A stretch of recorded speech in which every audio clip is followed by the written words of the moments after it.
the next few days, a lot happened. After we won freestyle session, we celebrated and everything, and we were just in bliss. We were so happy, and me and Q were like surprised and at what we could accomplish. We were just like, man, brother, we did it. And of course, Shao too. That's our other crewmate, QD's teacher. Sugar Sam took us all out to eat. The whole group. It wasn't just us. Like everyone in Keelung. We all went out to eat and shit and celebrated, and it was really, really just an awesome moment. And I just didn't know how to feel. And literally the next day, I had to leave. I had to leave to the south of Taiwan because I was gonna start my teaching job. So like I said, I had got my TEFL certificate, and I had applied to a few schools, and it was really hard for me to get to a school near where QD lived, and in Taipei. But one of the schools down south actually wanted to hire me, which it sucked because I was gonna be like a few hours away from Q and his family and his crew and pretty much any b-boys. And I knew that, but I had to make money and save up so I could continue traveling. So I was like, all right, new journey. After we just won freestyle session, I had to say goodbye and head south. Which wasn't too bad because if I ever wanted to, I could always, when I had free time, come and visit and come and practice with them and then come back down. So, it wasn't super bad, but it was a couple hours away via bullet train. A drive might take 6 hours, 8 hours or something. It's a little bit away, So I head down. I end up finding someone to stay with on Couchsurfer. They hosted me while I was there training for my job, my new job as an English teacher. And had started my training at Joy English school. A couple days went by. I was already on my second day of training. It was already 3 days after freestyle session, and I was about to teach a class, practice. And I got a few calls from my siblings, and it was normal. I get a couple of calls sometimes here and there, and I just ignored it because I was like, okay, I'm about to teach right now. I'm at work, so I can't really answer. But then they called a few more times, and a few more times, and a few more times. And then I just thought in my head, like, something's wrong. I stepped outside and I looked at my messages, and it was my sister telling me to call back as soon as possible. And it was important. So I was like, okay, let's figure out what happened, I call her back on Facebook, and she was really upset. She was crying on the phone, and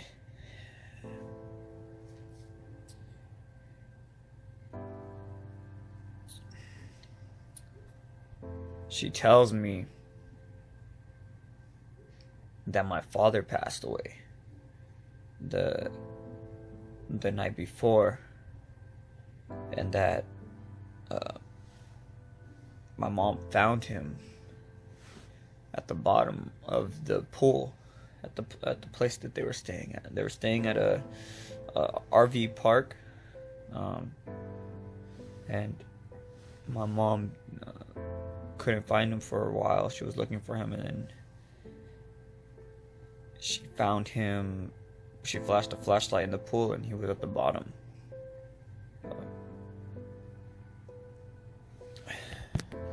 So, of course, I knew right away at that moment. I was like, all right, I gotta go back. I gotta go back to US, like, no matter what. I know I didn't have a lot of money left at that point. Like I said, I was going broke, which is why I was trying to teach English in the first place.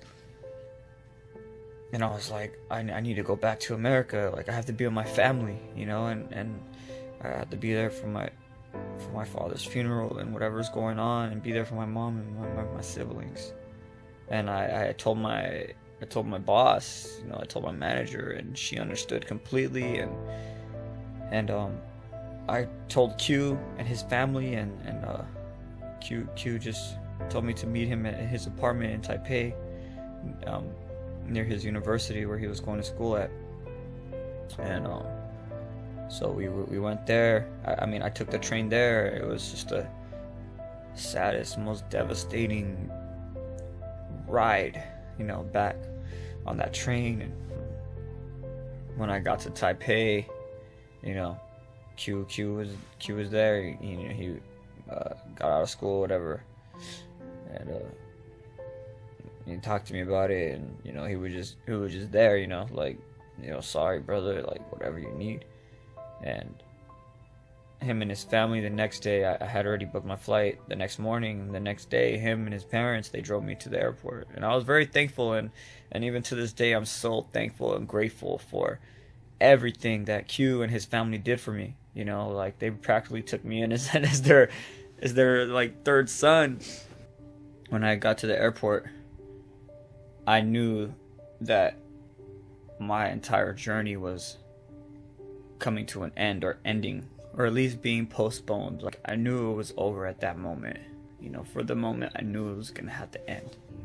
It was very untimely. You know, like I said, I had just won Freestyle Session, and then this happened. You know, and then now I'm going back to US, and my Asia journey, my world journey, was over for now. You know, it was postponed. So my father had passed away, and we had worked really hard to raise the money to bury him and do all the things we needed to do for his funeral. And you know, at that point, like I said, going back from Taiwan back home, and it was really hurtful, and it sucked, you know, and it was the worst experience.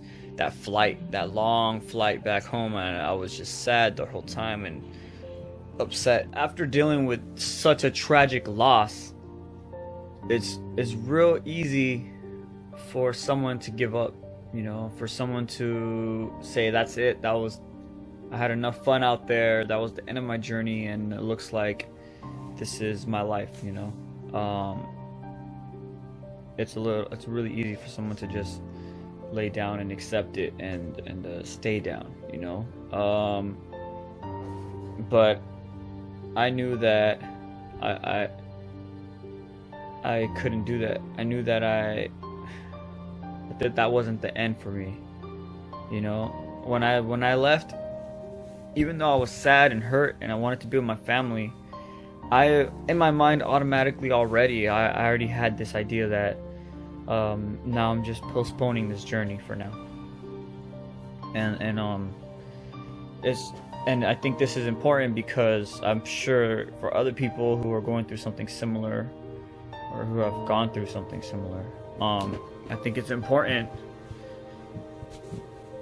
to not let even something like this, a tragic loss, affect you, and affect your dreams. I think you have to do what you need to do and take care of what you need to take care of. Take care of your family, take care of whatever situation it is, but stay prepared and stay ready, and keep that hunger there. Don't let it disappear because of life. You know, things happen in life, and if every time something happened you just gave up, then you would never accomplish anything, you know.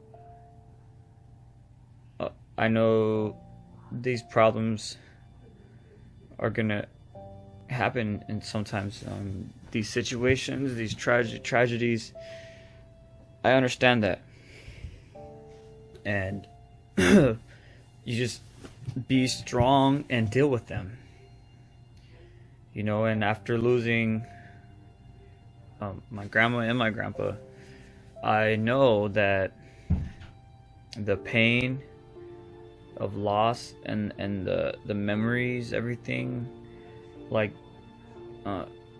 nothing's gonna go away. You're gonna feel the pain, you're gonna remember them, you're gonna miss them a lot, all the time, especially someone you're really close with. And nothing anybody says really helps, you know. I can say whatever I want to say to you right now, like, hey, just be strong, keep your head up. But in the moment when you're feeling the pain, yeah, you know that. Maybe you know that, like, yeah, just keep my head up, but it hurts so much right now.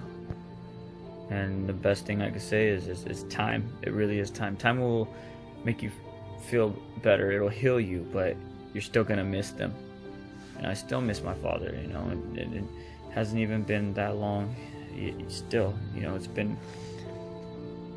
about a year. But I didn't let that tragedy stop me, you know. And I had gone through a lot after that. I was homeless. I didn't have a car, didn't have a job or anything. I was just back in America with nothing, you know. I sold everything and got rid of everything before I left. But I kept my head up and I was like, all right, then I'm just gonna start from scratch and work my ass off to get back on my feet and beyond, and get back to Asia and get back to where I wanted to be. And now, I guess I'll just post about the journeys, the adventures, the climb back to my feet and back to where I want to be. And I think it's important to know that everything I was going through the entire time, I didn't doubt myself. I knew that I was gonna make it back. I didn't know when, but I knew like I was gonna be in a better situation, you know. And I just believed in that. And now I'm gonna tell that story. I hope you guys enjoyed the Asia story. I hope you guys enjoyed the Asia tour and everything. And it's just the beginning. I'm gonna explore the rest of Asia. Like I said, I'm gonna visit every country, and I'm gonna visit every state soon too. So stay tuned and be ready for that. I got a lot of content coming out. Now I'm gonna talk about and I'm gonna share my journey getting over my father's loss, helping my family, and really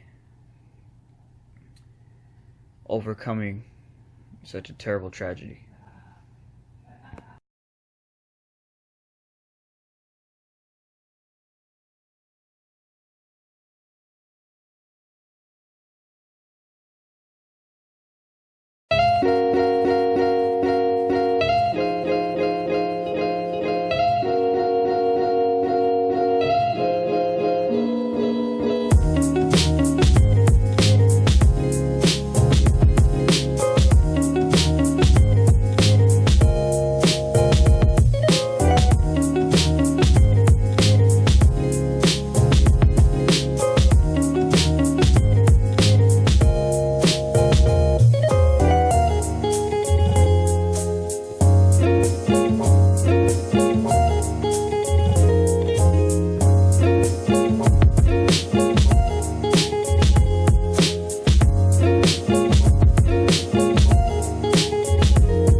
Yeah, bro, I just want to say, bro, like, we here for you, bro. Like, for real.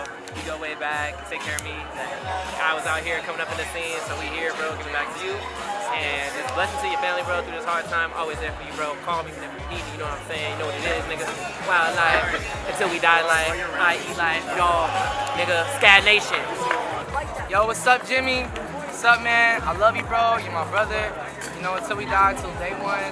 Big Gremlins, day one. You know, I'm always here for you, bro, no matter what. You have someone you need to talk to, bro. I love you. And look, we're gonna go far in this B-boy shit and life shit. And I can see you at the crossroads. I love you, okay, baby? Yeah, 1, 2, 1, 2 all day. Until we die, Big Gremlins. Woo! Yo, what up, Jimmy, man? Mad love to you, bro. You know I got your back all day, every day. I'm praying for you, dog. Make it through this. Let's train. Let's go hard. Keep it up. I want you as motivated as before, all the way through, dog. I love you, man. Stay up. Yo, Jimmy. Not gonna say much, but you know I love you. You know I'm here for you always. Here for you, for your family, and I'm just so proud of you for just keeping on. And you are the inspiration for me. You're the inspiration for our crew, and I know you're the inspiration for your family. So thank you, and we love you. And yeah. Yo, what up, Jimmy? We're out here at 1212 Session Dance Party. It's a lot of fun, man. We're doing this because we love you, man. You know, I know things are tough with the family and all that stuff, but we're out here, man, just to celebrate, you know, your father's life, to celebrate you, and just make sure that, to let you know that we're always here for you, man. Mad support, much love, 1212.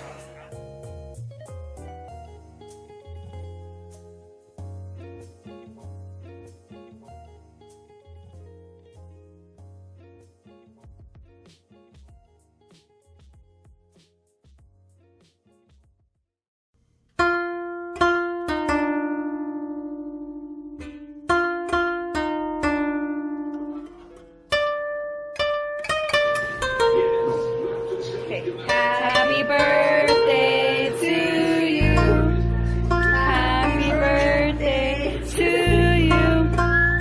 Happy birthday, dear Dad. Happy birthday to you. Happy birthday, baby.